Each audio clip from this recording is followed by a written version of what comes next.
ಸ್ನೇಹಿತರೆ, ಇನ್ನು ಮುಂದಿನ ರಾಶಿ ನೋಡೋಣ, ಮಕರ ರಾಶಿ. ಈಗ ಗುರು ಬಂದು ಅವರಿಗೆ 6ನೇ ಮನೇಲಿ ಸಂಚಾರ ಮಾಡ್ತಿದ್ದಾನೆ. ಸೊ ಇದರಿಂದ ಯಾರೆಲ್ಲ ಉದ್ಯೋಗಸ್ಥರು ಇರ್ತಾರೆ, ಯಾರೆಲ್ಲ ಕೆಲಸ ಮಾಡೋರು ಇರ್ತಾರೆ, ಅವರೆಲ್ಲರಿಗೂ ಕೂಡ ಒಳ್ಳೆ ಸುದ್ದಿ. ಒಂದು ಸಂಸ್ಥೆ ಓಪನ್ ಮಾಡ್ತಾ ಇದ್ದಾರೆ, ನಿಮ್ಮ ಹೆಸರಲ್ಲಿ ಮಾಡಬೇಡಿ, ನೀವಲ್ಲಿ ವರ್ಕರ್ ಅನ್ನೋ ಥರ ನಿಮ್ಮದು ಹೆಸರನ್ನ ಬಿಂಬಿಸ್ಕೊಂಡು ಬೇರೆಯವರು ನಿಮ್ಮ ಹೆಂಡತಿ ಮಕ್ಕಳ ಹೆಸರಲ್ಲೋ ಅಥವಾ ಹೆಂಡತಿ ಮಾಡ್ತಿದ್ರೆ ಗಂಡನ ಹೆಸರಲ್ಲೋ ತಂದೆ ತಾಯಿ ಹೆಸರಲ್ಲೋ ಮಾಡಿ ಅವ್ರ ಕೆಳಗಡೆ ನೀವು ವರ್ಕ್ ಮಾಡ್ತಿದ್ದೀರ ಅನ್ನೋ ಥರ ಮಾಡ್ಕೊಳ್ಳಿ, ಖಂಡಿತ ಸಕ್ಸಸ್ ನೋಡ್ಬೋದು. ಗುರುಬಲ ಬರುತ್ತೆ. ಯಾರೆಲ್ಲ ಮದುವೆ ಹುಡುಕಾಟದಲ್ಲಿದ್ದಾರೆ ಅವರೆಲ್ಲರಿಗೂ ಕೂಡ ಕಂಕಣ ಬಲ ಕೂಡ ಬರುವಂಥ ಟೈಮ್ ಆಗಿರುತ್ತೆ. ಮತ್ತು ಮನೆಯಲ್ಲಿ ಶುಭ ಕಾರ್ಯಗಳಾಗುವಂಥದ್ದು.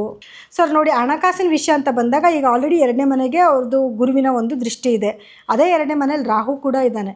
ರಾಹು ಏನು ಮಾಡ್ತಾನೆ ಅಂತಂದರೆ ಒಳ್ಳೊಳ್ಳೆ ಆಪರ್ಚುನಿಟೀಸ್ನ ತಂದು ಕೊಡ್ತಾನೆ, ಹ್ಯೂಜಾಗಿ ಹಣನೂ ಕೊಡ್ತಾನೆ, ಹ್ಯೂಜಾಗಿ ಹಣ ಲಾಸ್ ಕೂಡ ಮಾಡ್ತಾನೆ. ಉದ್ಯೋಗ ತುಂಬ ಚೆನ್ನಾಗಿರುತ್ತೆ, ಪ್ರಮೋಷನ್ ಸಿಗೋದು ಎಲ್ಲನೂ ಕೂಡ ಆಗುತ್ತೆ. ಯಾಕಂದರೆ 6ನೇ ಮನೇಲೇ ಗುರು ಕೂತ್ಕೊಂಡಿದ್ದಾನೆ. ಸೊ ನೀವು ಹೇಳ್ದಂಗೆ ಹೌದು, ಎಲೆಕ್ಟ್ರಾನಿಕ್ಸ್ ಅವ್ರಿಗೂ ತುಂಬ ಚೆನ್ನಾಗಿರುತ್ತೆ, ಔಟ್ ಆಫ್ ಕಂಟ್ರಿಗೆ ವರ್ಕ್ ಮಾಡ್ತಿರೋರ್ಗೆ ತುಂಬ ಚೆನ್ನಾಗಿರುತ್ತೆ. ಯಾಕಂದರೆ ರಾಹು 2ನೇ ಮನೇಲಿದ್ದಾನೆ. ಕುಟುಂಬದ ವಿಷಯ ಅಂತ ಬಂದಾಗ ನೋಡಿ ಸರ್, ಈಗ 6ನೇ ಮನೇಲಿ ಗುರು ಇದ್ದಾನೆ, 7ನೇ ಮನೆಗೆ ಗುರು ಬಂದಾಗ ಗುರುವಿನ ದೃಷ್ಟಿ ಬಂದು ಇವರಿಗೆ ರಾಶಿ ಮೇಲೆ ಬಿದ್ದಾಗ ಅವಾಗ ಸ್ವಲ್ಪ ಸಮಯ ತುಂಬ ಚೆನ್ನಾಗಿರುತ್ತೆ. ಸರ್ ರೈತರಿಗೆ ಅಂತ ಬಂದಾಗ ರೈತರಿಗೂ ಕೂಡ ಅದ್ಭುತವಾದ ಸಮಯ. ಏನಕ್ಕೆ ಹೇಳ್ತೀನಿ, ಗುರು ದೃಷ್ಟಿ 2ನೇ ಮನೆ ಮೇಲಿದೆ.